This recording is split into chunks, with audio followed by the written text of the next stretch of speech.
ఎలాంటి గోపికను లేపింది?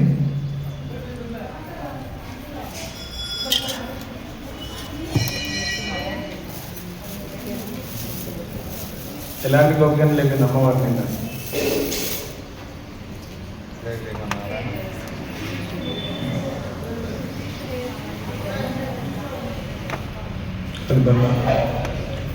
నిన్న లేపినటువంటి గోపిక నోరు తెరవకుండా, ఎలాంటి పాటలు పాడకుండా, సమాధానం లేకుండా దురుసుగా ఉన్నది. లోపల భగవంతుని అనుభవిస్తూ నిన్న రావణుని గురించి చెప్పుకున్నాం మనం. వారిలో ఉండే దుర్గుణాలన్నీ మన లోపలనే ఉంటాయి మనసులో. కాబట్టి అలాంటి వాటిని జయించలేక ఇబ్బంది పడుతున్న గోపికను అమ్మవారు వచ్చి లేపి తనతో పాటు తీసుకుని వెళ్ళి రాముని నామాన్ని కీర్తిద్దాం అనే విషయాన్ని నిన్నటి పాశ్రంలో మనందరికీ కూడా ఉద్బోధ చేసింది అమ్మవారు. ఈనాటి పాశ్రం లోపల పుల్లింబాయి కీంటానై పొల్లా అరక్కనై கிள்ளி கலந்தானை கீர்த்திமை பாடிப்போய் பிள்ளைகள் எல்லாரும் பாவை கலம்புக்கார் வெள்ளதியந்த விராத முரங்கித்து புல்லும் சிலம்பினகான் கோடர கண்ணினான் குள்ள குளிர குடைந்து நீராடாதே பல்லக்கிடத்தியோ பாவாய் நீ நன்னாளால் కళ్ళం తవరింద కలందు ఎటో ఇంబాగాయ్. ఇది పాశ్రం. మనం చూసుకున్నట్లయితే ఒక్కొక్క పాశ్రంలో ఒక్కొక్క గోపికను ఒక్కొక్క రకంగా సంబోధిస్తుంది అమ్మవారు. ఈరోజు పాశ్రంలో ఏం సంబోధించింది? పావాయ్ నీ నన్నాలా, పవిత్రురాల అనే సంబోధనను అమ్మవారు ఈ పాశ్రంలో ఉపయోగించింది. చక్కగా పవిత్రులాంటి నీవు లేవాలి కదా అని పుల్లింబాయికి ఇందానై చక్కగా ఆ పక్షి నోటిని చేల్చిన వాడిని, ముష్టికాసుర చానురాది ఆ మల్లులను చంపిన వాడు అని మొన్నటి పాశ్రం వరకు కూడా చెప్పింది. తర్వాత వచ్చిన రాక్షసుడు అంటే పక్షి రూపంలో వచ్చినటువంటి ఆ రాక్షసుని నోటిని చీల్చి తనకు ముక్తిని ఒసగిన వాడిని. పొల్లా అరక్కనై గిల్లి కలందాని, వారిని ఎలా చేశాడు, ఎలా చంపివేశాడట. మనం మార్కెట్లోకి వెళ్ళామనుకోండి, బెండకాయలు మంచిగా ఉన్నాయా చూడాలంటే ఏం చేస్తాం? మనం ఇట్లా పట్టుకొని ఇలా గిల్లేస్తాం, అంతేనా? గిల్తే అది మంచిగా ఉందా లేదా తెలుస్తుంది. కృష్ణుడు కూడా అతన్ని సంహరించడానికి అంతే సులువుగా చంపాడట. అతనికి పెద్ద కష్టం కాలేదు, ఇలా గిల్లేస్తే అతను చనిపోయాడు. అంటే భగవంతుడు కదా, భగవంతుడు తలుచుకుంటే దాన్ని సంహరించడం అసాధ్యమైన విషయం కాదు. కీర్తిమై పాడిపోయి, అలాంటి వాడి యొక్క గుణాలను పాడుదాం మనం, వాడి యొక్క కీర్తిని మనందరం కూడా స్మరిద్దాం అనే విషయాన్ని చెప్తూ ఉంది. పిల్లైగలెల్లారు, చక్కగా తమను తాము అలంకరించుకున్నటువంటి బాలికలందరూ కూడా ఇక్కడికి వచ్చి నిల్చున్నారు. పొల్ల పావై కలంబొక్కార్ వెల్ల ఎరందు వ్యాధమురంగిత్, చక్కగా ఆ బాలికలందరూ కూడా వ్రతం చేయడానికి సిద్ధపడి నీ ఇంటి ముందుకు వచ్చి ఉన్నారు. శుక్రుడు అస్తమించాడు, శుక్రుడు ఉదయించాడు, గురువు అస్తమించాడు అని చెప్తుంది ఇక్కడ అమ్మవారు. శుక్రాచార్యుడు ఎవరండి? రాక్షస గురువు. గురువు ఎవరు? దేవగురువు బృహస్పతి. మరి ఇక్కడ అమ్మవారు మన జ్ఞానం కలగాలంటే శుక్రుడు అస్తమించాడు, గురుడు ఉదయించాడు అని కదా చెప్పాలి. రివర్స్లో ఎందుకు చెప్పింది అమ్మవారు? అక్కడే ఉన్నది మనం తెలుసుకోవాల్సిన విషయం. మనలో కలి ప్రభావం చేత దుర్గుణాలన్నీ కూడా ఉదయంలో ఉదయిస్తాయి. రాత్రి అయితే మంచి గుణాలు ఉంటాయి, కానీ ఆ సమయంలో మనం ఏం చేస్తాం? చక్కగా కొరకబెట్టి నిద్రపోతాం. అందుకే మనం చూసుకోండి, ఉదయం అయితే కోపం ఎక్కువ వస్తుంటుంది, మిగతా చిరాకు ఎక్కువ వస్తుంది, ఇవన్నీ జరుగుతాయి. రాత్రిపూట వెళ్ళి పడుకునేటప్పుడు చాలా ప్రశాంతంగా ఉంటాం, అన్నీ మర్చిపోతాం. ఇవన్నీ కూడా అమ్మవారు ఉద్బోధనలో భాగంగానే చెప్పింది. దీనికంటే ముందు కూడా ఇంకో మాట చెప్పింది. ఏమని? పక్షి నోటిని చీల్చిన రాక్షసుని.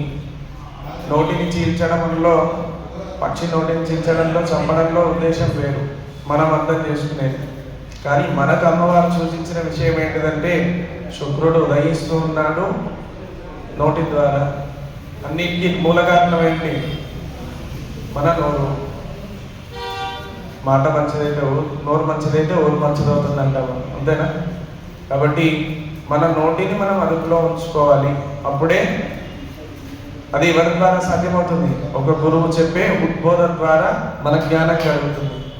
ఆ జ్ఞానం ద్వారా మనం ఏం చేసుకోగలుగుతాం, ఏం మాట్లాడాలో ఏం మాట్లాడకూడదు, అది కూడా ముందు పాఠశాలలో చెప్పింది. ఏమని? సొంత డబ్బా కొట్టుకోవద్దు, మనం పక్క వాళ్ళని దూషించొద్దు, అసత్యాలు ఆడొద్దు, ఇవన్నీ విషయాలు చెప్పింది అమ్మవారు. ఇవన్నీ ముందుగానే చెప్పింది. మళ్ళీ గుర్తుందా లేదా వీళ్ళకు ఒకసారి టెస్ట్ చేద్దాము అని మళ్ళీ ఈ విధంగా చెప్పింది. కాబట్టి ప్రతి ఒక్క విషయానికి చెప్పే పదానికి బాహ్యార్థం ఒకటైతే అంతరార్థం ఇంకొకటి ఉంటుంది. కాబట్టి మీరు బయట చూసుకుంటే అంతా కూడా చాలా సింప్లిసిటీగా ఉంటాయి అర్థాలన్నీ కూడా. అమ్మవారు వచ్చింది, ఒక్కొక్క నిద్ర లేచింది, ఎవరో ఒకరి దేవుడి పేరు చెప్పి అతన్ని పాటలు పాడదాం, అతని గుణాలను కీర్తిద్దాం రమ్మని. ఇది సామాన్యంగా జరిగే విషయం. మీరు పొద్దున్న లేవట్లేదా? పొద్దున్నే లేస్తున్నారు, మనకు వీలైనప్పుడు స్నానం చేస్తున్నాం, చక్కగా మనల్ని మనం అలంకరించుకుంటున్నాం, వస్తున్నాం, మనకు వీలైన సమయంలో భగవంతుని ఏదో తోచినంతగా పాడుతున్నాం, పోతున్నాం. ఇదంతా ఓకే. మరి దీంట్లో అమ్మవారు చేసింది కూడా అదే కదా. దీంట్లో విశేషం ఏమున్నది? అసలు దీన్నే ఎందుకు మనం ఇంతలా పట్టుకొని పారాయణ చేస్తున్నాం? ఇది మనం తెలుసుకోవాల్సిన విషయం. దీని ద్వారా మనలో ఉండే గుణగణాలను వృద్ధి చెందించాలి, మంచి గుణాలను వృద్ధి చెందించాలి. దుర్గుణాలను మన నుంచి దూరం చేయాలంటే ఒక ఆచార్యుడు కావాలి. ఆ ఆచార్యుడు ఎలాంటి వాడు ఉండాలంటే, అతను చెప్పే సూక్తుల ద్వారా మన యొక్క జీవితం ఉద్ధరింపబడాలి.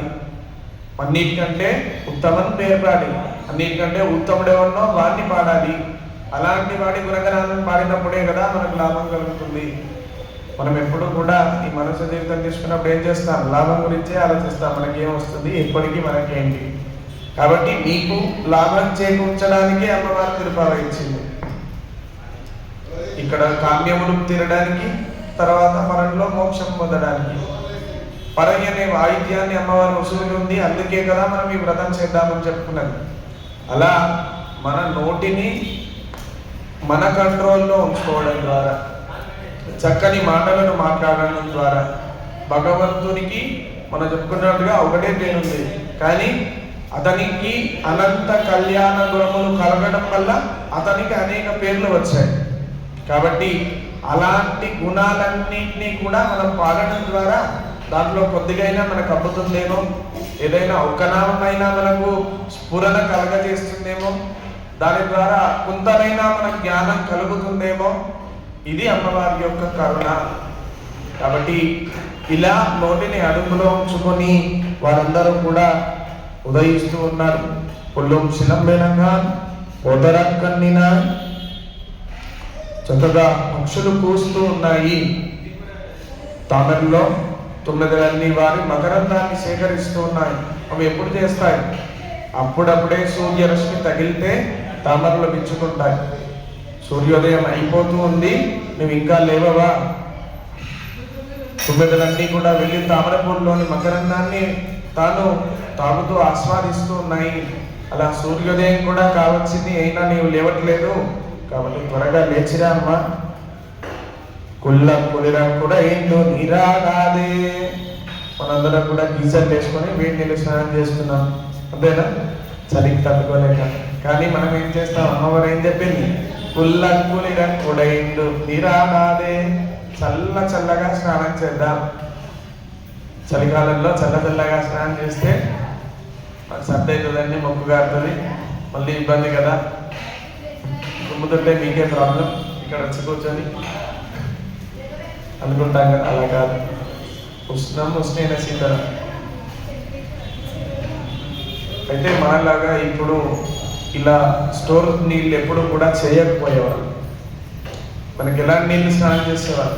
అప్పటికప్పుడు బావిలో నుంచి నీళ్లు చేరుకొని లేదా చెరువులో నీళ్ళకి వెళ్ళి అక్కడికి వెళ్ళి స్నానం చేస్తే అవి మన బాడీకి సరిపోయే టెంపరేచర్ వాటిలో ఉంటాయి. భూమి ఇస్తుంది. అప్పటికప్పుడు తీసుకొని చేస్తే కనుక మనకి ఎలాంటి ఇబ్బంది కూడా ఉండదు. కాబట్టి అలాంటి స్నానాన్ని ఆచరించాలి అని చెప్పింది. అలా స్నానం చేసి చక్కగా మనందరం ఏం చేద్దాం? నీవు చాలా పవిత్రురాలివి అని సంబోధన చేసింది. అలా చేసి తమ గోష్ఠిలో ఈ గోపికను కూడా కలుపుకుంది అమ్మవారు. కలుపుకొని నీవు మంచి రోజున నీ నన్నాల కళ్ళం తవరిందు కలందు, చక్కగా ఈ శుభదినము రోజున మీ ముందుకు మేము వచ్చాం కాబట్టి పవిత్రురాలైన నీవు కూడా మా గోష్ఠిలో చేరితే మా గోష్ఠికి ఇంకా ఉత్తమమైన పేరు కలుగుతుంది. ఎవరైనా మంచి వాళ్ళు ఉన్నారు, మనం కలుపుకున్నాం అనుకోండి, మన గ్రూప్లో మన పేరు, గ్రూప్ యొక్క పేరు ఉద్ధరింపబడుతుంది. కాబట్టి నువ్వు చాలా గొప్పదానివి అని చెప్పి అలాగైనా లోపలికి బయటికి తెరిచి కవాటం తెరిచి మీరు రా, వచ్చి మా గోష్ఠిలో కలిస్తే మనం చక్కగా ఆ కృష్ణనామాన్ని స్మరిద్దాము అనే విషయాన్ని ఈ భాషల ద్వారా అమ్మవారు మనందరికీ కూడా బోధ చేస్తుంది. మనందరం కూడా అమ్మవారి సాక్షిగా ఆ శ్రీకృష్ణ చరణాల విందాలనే వేడకుండా తరిద్దాం. స్వస్తి ప్రజాభ్య పరిపాలయంతాం న్యాయేన మార్గేణ మహిమహీషాః గోబ్రాహ్మణేభ్యః శుభమస్తు నిత్యం. లోకాః సమస్తాః సుఖినో భవంతు. కాళీ వర్షతు పర్జన్యా పృథివీం సస్యశాలినీ. దేశోऽयं క్షోభరహితः బ్రహ్మణాः సन्तు నిర్భయాः. కావేరీ వర్ధతాం కాలే కాలే వర్షతు వాసవః. శ్రీరంగనాథో జయతు శ్రీరంగశ్రీచ్ఛవర్ధతాం. కాయేన వాచా మనసేంద్రియైర్వా బుద్ధ్యాత్మనా వా ప్రకృతే స్వభావాత్ కరోమి యద్యత్ సకలం పరస్మై నారాయణాయేతి సమర్పయామి. సర్వం శ్రీకృష్ణార్పణమస్తు. జై శ్రీమన్నారాయణ. సమస్త సన్మంగళాని భవంతు. సర్వే జనా సుఖినో భవంతు. చూడి కొడుతల